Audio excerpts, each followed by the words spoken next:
Hello everyone, Angular Malayalam ട്യൂട്ടോറിയലിൻ്റെ part 6 ഇൻ്റർപോളേഷനാണ് ഇന്ന് ഡിസ്കസ് ചെയ്യാൻ പോകുന്നത്. അപ്പോൾ നമുക്ക് എക്സാമ്പിൾ വെച്ചിട്ട് എന്താണ് ഇൻ്റർപോളേഷൻ, എങ്ങനെയാണ് യൂസ് ചെയ്യുന്നതെന്നുള്ള എക്സാമ്പിൾ വെച്ചിട്ട് നോക്കാം. ഇത് ലാസ്റ്റ് ട്യൂട്ടോറിയൽ ക്രിയേറ്റ് ചെയ്ത സെയിം പ്രൊജക്റ്റാണ്, മൈ ആപ്പ് പ്രൊജക്റ്റാണ്.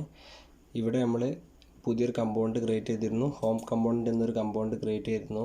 ദെൻ അതിൻ്റെ ടെംപ്ലേറ്റിൽ h1 ടാഗിൽ അലോ ഹെജ് എന്ന് വിളിച്ചിട്ടുണ്ട്. ദെൻ ആപ്പ് കമ്പോണൻറ്റിൽ, അതായത് റൂട്ട് കമ്പോണൻറ്റിൽ ഹോം കമ്പോണൻറ്റിൻ്റെ സെലക്ടർ, അതായത് ഹോം കമ്പോണൻറ്റിൻ്റെ HTML എലമെൻ്റ് ആയിട്ട് കാൾ ചെയ്തിട്ടുണ്ട്. സോ അപ്പോൾ വ്യൂവിൽ കാണിക്കുന്നത് ഈ ഒരു സ്റ്റാറ്റിക് ആയിട്ട് കൊടുത്ത ഹലോ അജയ് എന്നാണ് കാണിക്കുന്നത്.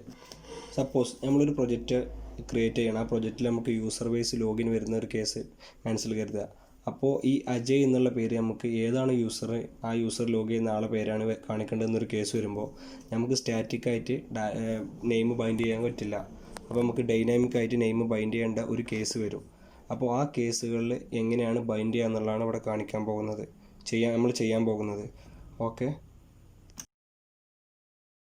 സോ നമ്മൾ ഹോം കമ്പോണൻറ്റിൻ്റെ ക്ലാസ് എടുത്തു. ദെൻ ക്ലാസ്സിൽ ഒരു വേരിയബിൾ, ഒരു പ്രോപ്പർട്ടി ഡിക്ലെയർ ചെയ്തു. ദെൻ പ്രോപ്പർട്ടിയിലോട്ട് അജയ് എന്ന സ്ട്രിങ്ങിനെ ജസ്റ്റ് അസൈൻ ചെയ്തു. ദെൻ ഈ ഒരു പ്രോപ്പർട്ടിനെ ഇവിടെ ഡബിൾ കേളി ബ്രേസിൽ വിളിച്ചു. ഓക്കെ, നെയിം പ്രോപ്പർട്ടിനെ വിളിച്ചു. അപ്പോൾ റിസൾട്ട് നോക്കുമ്പോൾ നമ്മൾ സെയിം റിസൾട്ട് ഇവിടെ റിസൾട്ട് കിട്ടിയിട്ടുണ്ട്. അപ്പോൾ ഇവിടെ നടന്നത് എന്താണെന്ന് വെച്ചാൽ ഈ നെയിം നിന്നുള്ള പ്രോപ്പർട്ടിനെ ലേട്ടുള്ള വാല്യൂ നമ്മൾ ഈ ഒരു ക്ലാസ്സിൽ നമ്മൾ അസൈൻ ചെയ്ത് വെച്ചു. അപ്പോൾ ഈ ഒരു നെയിമിനെ നമ്മളിവിടെ ബൈൻഡ് ചെയ്യുകയാണ് ചെയ്തത്. അപ്പോൾ ഈ ഡബിൾ കേളി ബ്രേസ് യൂസ് ചെയ്ത് ബൈൻഡ് ചെയ്യുന്ന ഇതിനാണ് ഇൻ്റർപോളേഷൻ എന്ന് പറയുന്നത്. ഇതാണ് ആംഗുലാറിൽ ബൈൻഡ് ചെയ്യാനുള്ള ഈസിയസ്റ്റ് വേ ആണിത്. ഇതിനാണ് ഇൻ്റർപോളേഷൻ എന്ന് പറയുന്നത്. നെക്സ്റ്റ് വേണമെങ്കിൽ നമുക്ക് പേരൊന്ന് മാറ്റി നോക്കാം. അജയ് റീപ്ലേസ് ചെയ്ത് വിജയ് ആക്കി നോക്കിയിട്ടുണ്ട്. ഞാൻ ജസ്റ്റ് നോക്കാം ബൈൻഡ് ചെയ്യുന്നില്ല. അപ്പോൾ വിജയ് ഇവിടെ ബൈൻഡ് ആയിട്ടുണ്ട്. ഇനി നമുക്ക് ഇൻ്റർപോളേഷൻ യൂസ് ചെയ്യുന്ന കുറച്ച് കൂടുതൽ എക്സാമ്പിൾസ് നോക്കാം. ഏതൊക്കെ കേസിലാണ് ഇൻ്റർപോളേഷൻ നമുക്ക് യൂസ് ചെയ്യാൻ പറ്റുകയെന്ന്. നമുക്കൊരു എക്സ്പ്രഷൻ ഇവാലുവേറ്റ് ചെയ്യാൻ വേണ്ടിയിട്ട് ഇൻ്റർപോളേഷൻ യൂസ് ചെയ്യാം.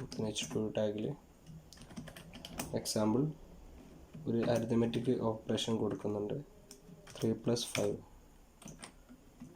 ഓക്കെ, അത് ഇവിടെ ഇവാലുവേറ്റ് ചെയ്ത് കാണിച്ചിട്ടുണ്ട്. അപ്പോൾ അരിത്തമെറ്റിക് എക്സ്പ്രഷൻ ഇവാലുവേറ്റ് ചെയ്യാൻ വേണ്ടിയിട്ട് നമുക്ക് ഈ ഒരു ഇൻ്റർപോളേഷൻ യൂസ് ചെയ്യാൻ കഴിയും. ഓക്കെ, നെക്സ്റ്റ് സ്ട്രിംഗ് കോൺകാറ്റിനേഷന് വേണ്ടിയിട്ട് നമുക്ക് ഇൻ്റർപോളേഷൻ യൂസ് ചെയ്യാം. h1 ടാഗ് സ്ട്രിങ്ങിൽ ഓക്കെ, ഹലോ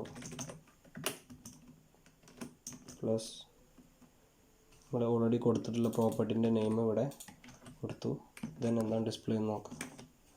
അപ്പോൾ ഹലോ വിജയ് മേലെ കൊടുത്ത അതേപോലെ റിസൾട്ട് ഇവിടെ ഡിസ്പ്ലേ ചെയ്തിട്ടുണ്ട്. അപ്പോൾ ഇവിടെ നമ്മൾ ഈ ഹലോ എന്നുള്ളത് എക്സ്പ്രഷനായിട്ട് ഇത് രണ്ടിനും പ്ലസ് ചെയ്തിട്ടാണ് ഇവിടെ കാണിച്ചത്.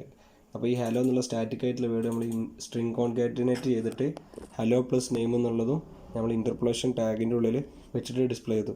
ഓക്കെ, നെക്സ്റ്റ് സ്ട്രിംഗ് പ്രോപ്പർട്ടിയുടെ ലെങ്ത്ത് കാണാനും ഇൻ്റർപോളേഷൻ യൂസ് ചെയ്യുന്നുണ്ട്. സോ എക്സാമ്പിൾ നെയിം എന്ന പ്രോപ്പർട്ടി, ദെൻ അതിൻ്റെ ലെങ്ത്ത് നെയിം ഡോട്ട് ലെങ്ത്ത് വിളിക്കുമ്പോൾ നെയിമിൻ്റെ ലെങ്ത്ത് 5, നെയിം വിജയിൻ്റെ ലെങ്ത്ത് 5 ഇവിടെ വന്നിട്ടുണ്ട്. ഓക്കെ, ദെൻ നെക്സ്റ്റ് കേസ് എന്ന് പറയുന്നത് മെത്തേഡ്സ് വിളിക്കാനും നമുക്ക് എക്സ്പ്രഷൻ വെച്ചിട്ട് വിളിക്കാം, റിട്ടേൺ ചെയ്യുന്ന മെത്തേഡ്സ്. സോ h1ൻ്റെ ഉള്ളിൽ നമ്മൾ ഓൾറെഡി ഡിഫോൾട്ട് ആംഗുലറിലുള്ള മെത്തേഡ്സ് ജസ്റ്റ് വിളിച്ചു. To local lower case, to lower case വിളിച്ചു already, to lower case. Okay, then വിജയ് ഫുള്ള് ലോവർ കേസിലോട്ട് കൺവേർട്ടഡ് ആയിട്ടുണ്ട്. ദെൻ നമുക്ക് ഓൾറെഡി നമ്മൾ തന്നെ എഴുതുന്ന മെത്തേഡും ഇതിലോട്ട് വിളിച്ചിട്ട് നമുക്ക് ഇവിടെ ഇവാലുവേറ്റ് ചെയ്യാൻ കഴിയും. സപ്പോസ് സേ ഹലോ എന്നിട്ടുള്ളൊരു ഫങ്ഷൻ ക്രിയേറ്റ് ചെയ്തിട്ടുണ്ട്. ദെൻ അത് റിട്ടേൺ ചെയ്യുന്നത് return hello plus this dot name, then double curly braceൽ h1 ടാഗിൽ ഡബിൾ curly braceൽ ഈ മെത്തേഡ് ഇവിടെ കാൾ ചെയ്യുന്നു.